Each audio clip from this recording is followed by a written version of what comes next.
We have breaking news at this hour. The Israeli military says they are currently conducting extensive strikes in Gaza. The Israeli Defense Forces and Israeli Securities Agency say they are targeting terror targets belonging to Hamas. The strikes throw into doubt the fragile ceasefire that has held for nearly 2 months. The attacks come after President Trump issued what he called a last warning to Hamas last week to release all the remaining hostages being held in Gaza. The president said the U.S. was giving its full support to Israel to, quote, finish the job if the hostages were not freed.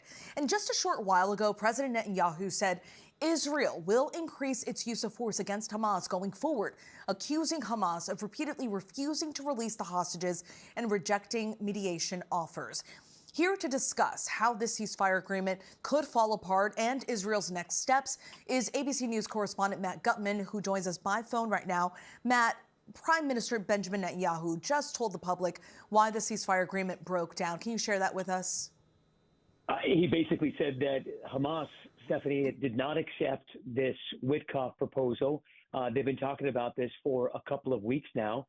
It seemed that they got close at some point. It also seemed that the U.S. had been engaged in direct talks with Hamas for the first time separately from Israel. It's the first time that any U.S. administration had ever reached out and spoke directly to Hamas. Those apparently also broke down. And so at this point, the Israeli Prime Minister alerting the military, but also obviously the public, that the ceasefire has broken down. In fact, I spoke to a military official about 30 seconds before we got on air, who said that we've been in negotiations with Hamas. That wasn't working. The question now, Stephanie, is how extensive is this attack going to be? Is this just like a shot across the bow? Is this airstrikes that we're going to see tonight going into tomorrow? Or are we going to see tanks roll across the border into Gaza again, and at what strength? So I just got back from Israel on Saturday night, and multiple military sources there had been talking about another massive invasion of the Gaza Strip to rid Gaza of Hamas once and for all. And they said, instead of sort of the whack-a-mole that Israel had been playing with Hamas, where it would strike one area and then Hamas would pop up somewhere else, because Israel was engaged in multiple fronts at one time, fighting in Gaza, but also in Lebanon. This time they're going to focus all the forces inside Gaza at once and try to truly decimate the terrorist organization. However, obviously they've proven very elusive, and we've seen in these ceremonies that Hamas has come out in these crisp uniforms, AK-47s oiled up. They have new vehicles that appear unblemished from 18 months of war. So the question is, how extensive this is this, and how long does it last? At this point, we simply don't know. But this is certainly the biggest military operation that we've seen in 2 months in the Gaza Strip. And Matt, those are certainly some really strong and solid questions. How extensive will these strikes be? We know that the IDF says they are conducting extensive strikes right now on Gaza as we speak. But what are their goals militarily speaking?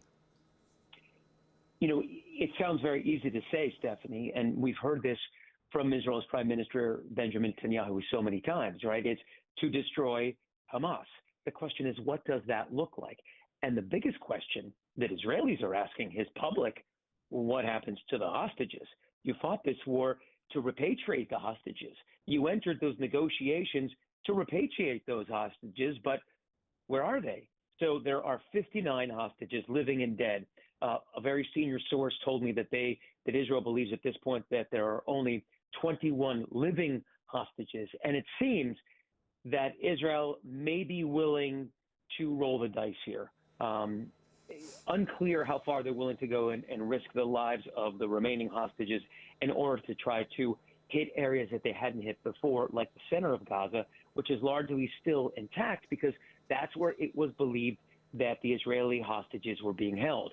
But remember, they're American hostages, they're Argentine hostages from various nations who have dual Israeli and other citizenship.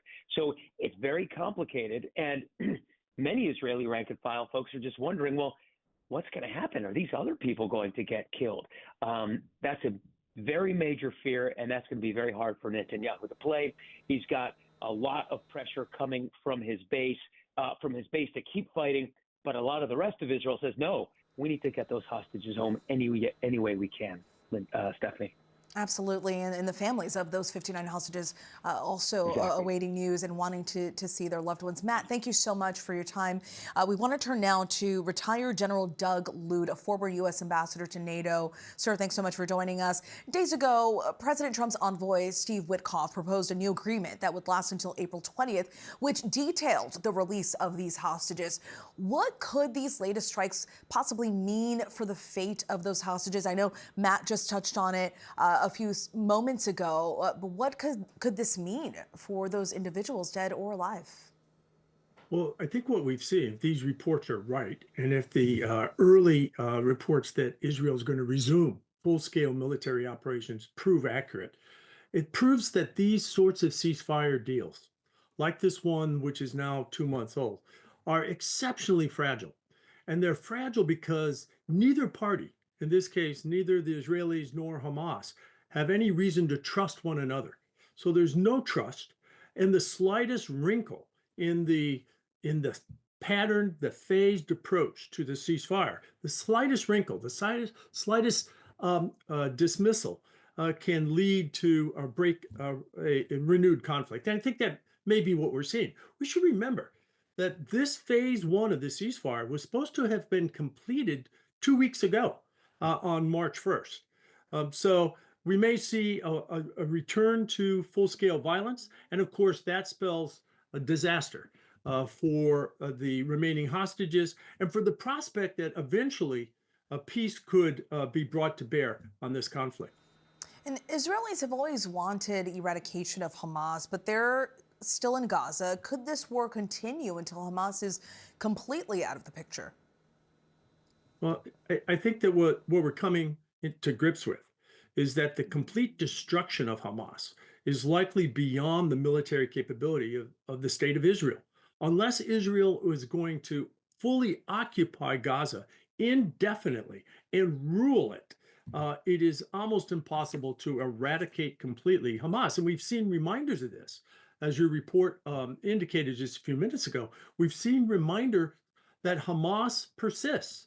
Hamas has survived. And Hamas has made a very public display of this over the last several weeks as hostages have been step by step released and so forth. There have been Hamas fighters there brandishing weapons and so forth, and demonstrating to Israel, but also to the people of Gaza, that Hamas is not destroyed. So this is really the rub of the problem. And we know that Prime Minister Netanyahu says that for now they will increase, of course, these forces against Hamas because Hamas has not released the remaining hostages and refused mediation offers. Do you see any path forward for mediation at this point to ensure that a ceasefire holds? Well, look, mediation with the good offices of nearby states, so Qatar and Egypt, with the U.S. participating, got us to phase one and brought us the promise, or at least the prospect that we could go from phase one to phase two and eventually phase three, a long-lasting peaceful arrangement in post-war Gaza. But again, I think if the ceasefire breaks down, it is a vivid reminder of just how delicate these ceasefires are, and not only the ceasefire here, but the ceasefire that might be in the works elsewhere, for example, in Ukraine. Retired General Doug Lute, a former U.S. ambassador to NATO. Thank you so much, Doug, and thanks to Matt Gutman for calling in tonight and giving us his insights. Israel conducting, again, extensive strikes in Gaza at this moment.